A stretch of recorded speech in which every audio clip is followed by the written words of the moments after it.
Good early morning, God bless. And as I always say, this is Charisma here. Have a blessed, wonderful, beautiful day. And please try to say things that would be a blessing and inspire others. Before I get started on what I want to talk about today, I want to address something.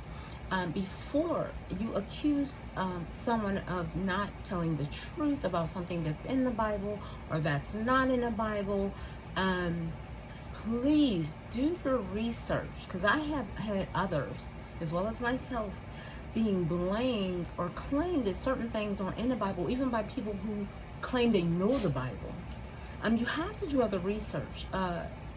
Certain scriptures, you have to have other resources, like a commentary and so forth, to explain it. Even the characters, the creatures, the personalities of the characters. So just wanted to put that out there. Please do your research before you start speaking about what is not and what is in the Bible. I had to learn that for myself.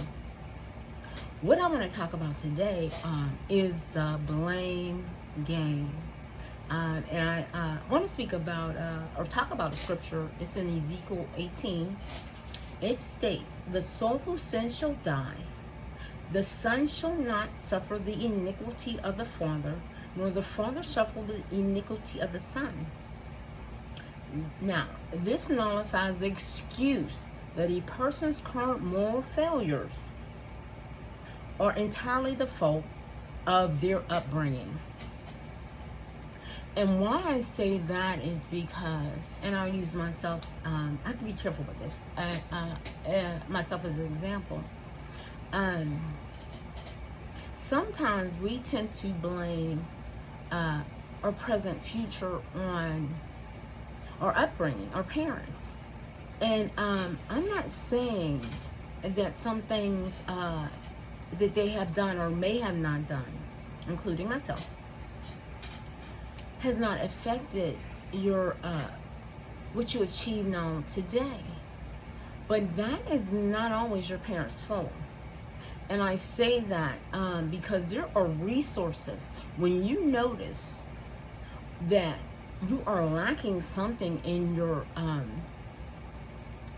now in your future state as you have gotten older, if you notice something you are lacking, that is your responsibility to go search it out and see how you can improve what has lacked. Because sometimes the things that we blame our parents for, they didn't know themselves. So you can't teach someone something that you don't even know yourself. And you also have to remember that we live in a fallen world. So, we as parents, and even my parents, we make mistakes. And even parents that, fathers, mothers that weren't around for you, that you can't always just use that as an excuse. I understand, but that is not a way to live your life, because if you use that as an excuse, that stops your blessings and your destiny. Because there may be something that you research that they lack to put in you that will help you live out your destiny in your future, in your career. You have to, for lack of knowledge, we perish. That is a scripture. So, our moral failures, you can't always blame your parents. Once you hit the age of accountability, the sins fall on you. And I have, I'm even learning still myself today that things that are lacking in myself, I research, and I know, believe me, it is hard when there is no father for a upcoming son. And our men of today, some of them blame that, well, I'm not a good father and I'm not around because I didn't have my father around. And same thing with women with mothers, that weren't around.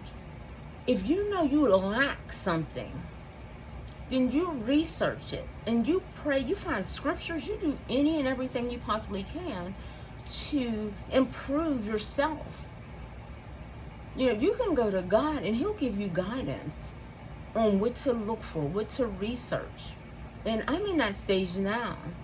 I have definitely had to come out of the blame game in order to mature in Christianity and life, in every arena of life.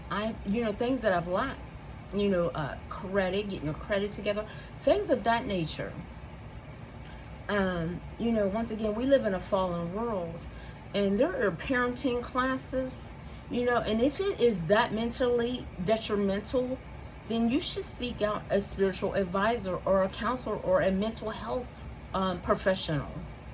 And believe me, I know it is hard, and it's hard out here, and it's easy to blame others, but that's not going to advance who you are.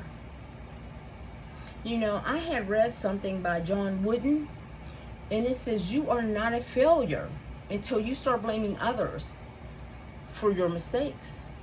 And your number one mistake is not researching what you're lacking. One thing I noticed that even when you do a little research, that plants a seed. And when the seed is planted, somebody else can water it, and God has the increase. So you can bloom and become the person you really were put on the earth to become, and live out your destiny in a joyful, happy mannerism.